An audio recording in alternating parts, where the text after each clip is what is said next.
Good day. Welcome back to Senior Prius.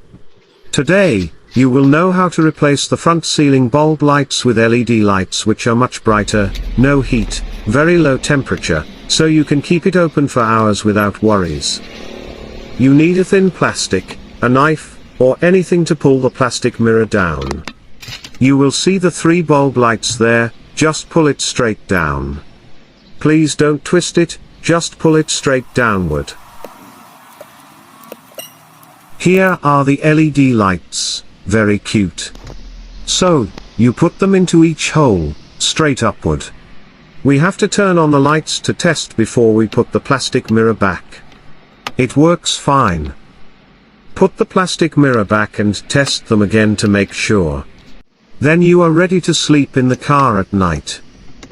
Thank you for watching, please subscribe for more videos.